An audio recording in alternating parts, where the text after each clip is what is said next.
आज मैं आपको वो बात बताना चाहता हूँ जो मेरे हिसाब से सबसे ज़्यादा महत्वपूर्ण है उन सारी बातों में से जो परमेश्वर ने मुझे दिखाई हैं। और वो ये है कि आपके जीवन में जो कुछ भी होता है उन सारी बातों के लिए परमेश्वर ही सारी बातों पर नियंत्रण नहीं करता है। और यही तो एक ऐसा विश्वास बना है जो लोगों के बहुत से लोगों के मन में होता है कि सोचते हैं कि परमेश्वर परमेश्वर है, वो सब कुछ कर सकता है, वो जो कुछ भी हो रहा है सब कुछ उसी ने किया है, यही तो वो विश्वास करते।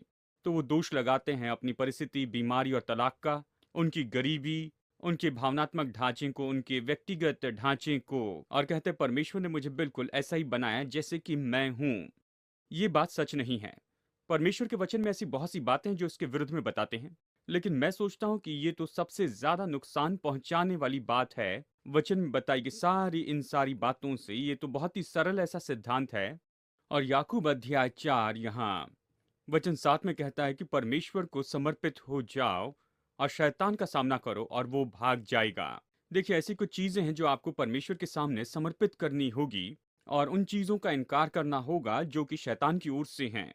अगर आप इसे यहाँ व्यवहारिक रूप में सोचते हैं कि सब बातें जो है सब परमेश्वर से ही हैं, तो किसी का इनकार नहीं करना होगा।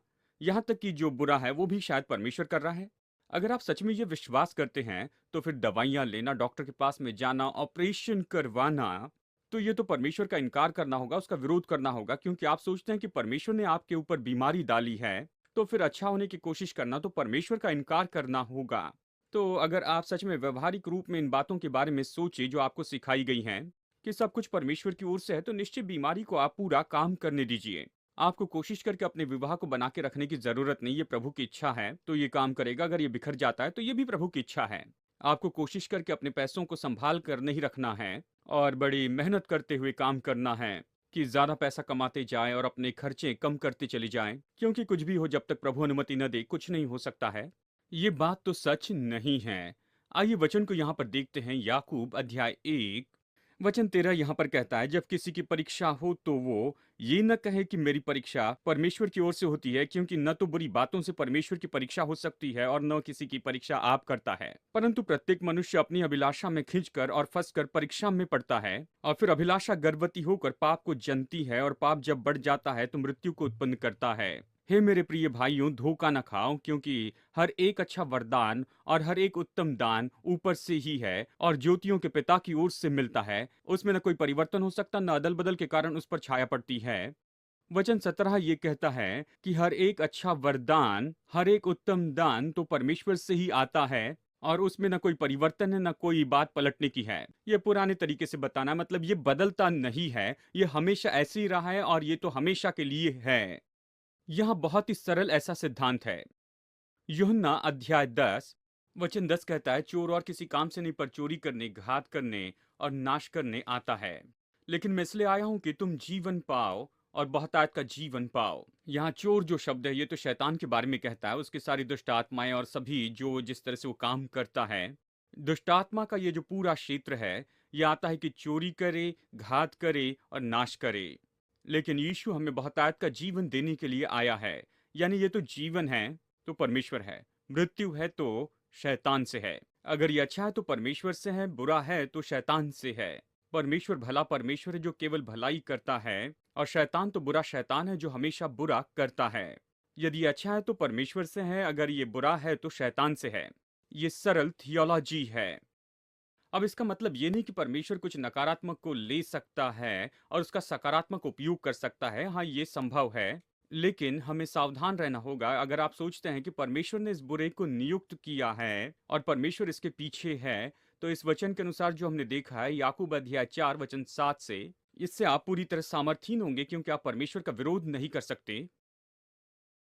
अगर आप सोचते हैं कि परमेश्वर ही है जिसने ये नकारात्मक बातें आपके जीवन में रखी, तो इसका इनकार नहीं करेंगे, क्योंकि ये तो परमेश्वर का इनकार करना होगा, ये बुद्धिमत्ता नहीं। आपको ये समझना होगा कि बीमारी तो परमेश्वर से नहीं है, गरीबी परमेश्वर से नहीं है, संबंधों में समस्या तो परमेश्वर की ओर से नहीं है। और इन सारी बातों की जो सूची है तो बहुत बड़ी हो सकती है।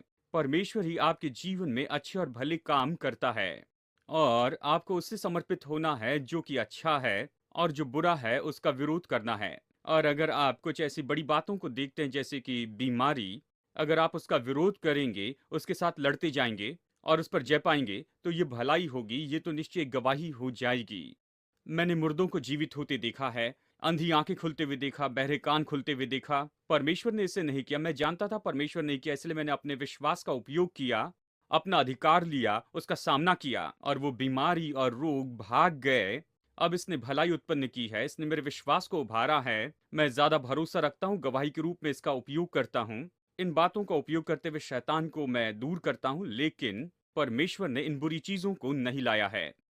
और अगर आप सोचते हैं कि परमेश्वर आपकी सारी समस्याओं का स्रोत है, तो इसके कारण आप उनके लिए खुद को खोलेंगे। और परमेश्वर के राज्य का एक सिद्धांत ये है कि आपको शैतान का सामना करना होगा, आपको उसके साथ में लड़ते जाना होगा। और उसका सामना करना मतलब उसके साथ में सक्रिय रूप में लड़ना है। और सक्रिय रूप में लड़ने का मतलब तो उसे सहमति देने से बिल्कुल अलग है। स्मिथ विगल्सवर्थ नाम के एक भाई थे जो कि खड़े थे। एक बार वो बस स्टॉप पर खड़े थे और उन्हें बस से कहीं जाना था, और वहां पर एक बूढ़ी स्त्री वहां पर आई थी। ये बूढ़ी चाहती थी कि उसका कुत्ता घर वापस लौट जाए, क्योंकि बस आने वाली थी। वो कुत्ते को बस में लेकर नहीं जा सकती थी, तो वो इस छोटे कुत्ते से कह रही थी कि तुम चले जाओ, घर जाओ, घर जाओ, धीरे से कहा। और कुत्ते का बच्चा खड़े रहकर दुम हिला रहा था। अब बस आने वाली है, तुम्हें घर जाना होगा, तुम घर चले जाओ। और कुत्ते का बच्चा बस अपनी दुम हिला रहा था। आखिर में उसने उस बस को वहां पर आते हुए देखा और कहा, बस आ गई है, तुम घर जाओ, घर जाओ।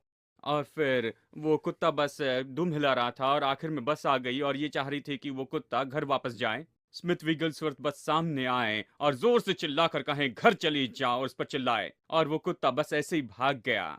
और उन्होंने कहा, शैतान के साथ ऐसे व्यवहार करना है, शैतान का सामना करने का मतलब यही है। आप नहीं कह सकते, ओ बीमारी मुझे छोड़ के चली जा, पिता अगर ये तेरी इच्छा है तो प्लीज इसे दूर कर दे। ये शैतान का सामना करना नहीं है। आपको ऐसी जगह पर आना है जहां पर कहना है, पिता मैं जानता हूं ये बीमारी तेरी ओर से नहीं है, मुझे परवाह नहीं डॉक्टर क्या कहते हैं, दूसरे क्या कहते हैं, तेरे कोड़े खाने से मैं चंगा हुआ हूं, और इसीलिए मैं बीमारी को स्वीकार करने से इनकार करता हूं, मैं इसे दूर करता हूं। और आप उससे बस लड़ते चले जाए, सारी बातों से लड़े। जब ऐसा करेंगे तो विजय देखेंगे। रोमियो अध्याय 8 वचन 28 ऐसा वचन है जिसका बहुत ज्यादा लोगों ने गलत उपयोग किया है, कि समस्याओं को वो अपनी तरफ से सहमति दे। और ये वचन कहता है, हम जानते हैं कि जो लोग परमेश्वर से प्रेम रखते हैं उनके लिए सब बातें मिलकर भलाई ही को उत्पन्न करती हैं, अर्थात उन्हीं के लिए जो उसकी इच्छा के अनुसार बुलाए हुए हैं। ये कहता है, और हम जानते हैं कि सब भलाई लेकर आता है। अब लोग इसे लेते हैं, कहते हैं कि परमेश्वर ही है जिसने ये सब कुछ लाया है। मैंने एक भाई को सुना जो कि फ्यूनरल से वापस आए थे, एक जवान स्त्री और पुरुष के, जिनका कार एक्सीडेंट हुआ था। और देखिए उन्होंने कहा, इसी वचन का उन्होंने उपयोग किया कि परमेश्वर अजीब तरीके से काम करता है, कि परमेश्वर ने इसे होने दिया है, इसका उपयोग किया ताकि अपनी महिमा हो सके, ये तो परमेश्वर की इच्छा है। और फिर इस परिस्थिति के अनुसार हमने ये सब देखा कि क्योंकि कि ये लड़का और ये लड़की जो है ड्रग्स लेकर शराब पीकर कार चलाए। ये तो ज्यादा शराब पीकर तेज चला रहे थे गीली सड़क पर, और रोक नहीं पाए और टकरा गए। और वो कह रहे हैं कि परमेश्वर ने इसे किया है, परमेश्वर ने इसे नहीं किया है। देखिए ये दोनों जवान जो है अनंत काल के लिए पूरी तरह नरक में चले गए, और परमेश्वर ने इसे नहीं किया। ये तो शैतान था जो कि चोरी करने और घात करने, नाश करने आया। रोमी 8:28 ये नहीं कहता है कि परमेश्वर इन सारी बातों को करता है, हम जानते हैं। वचन कहता है कि हम जानते हैं सारी बातों से भलाई उत्पन्न करता है। देखिए इसमें फर्क है कि वो लेकर आता है, और इसमें फर्क है कि वो उसमें से कुछ भलाई उत्पन्न करता है। और फिर यहाँ पर कुछ शर्तें भी वो रखता है, कहता है ये उनके लिए भलाई उत्पन्न करता है जो परमेश्वर से प्रेम करते हैं। बहुत से लोग परमेश्वर से प्रेम नहीं करते, इसलिए ये एक ऐसा वाक्य है कि जो कुछ भी अविश्वासी के साथ में होता है, यानी सारा व्यभिचार और ड्रग्स लेना और बहुत सारी शराब पीना और ये सब, ये हत्या और चोरी करना, इससे भलाई नहीं होती। परमेश्वर इनसे कोई भलाई उत्पन्न नहीं करता है।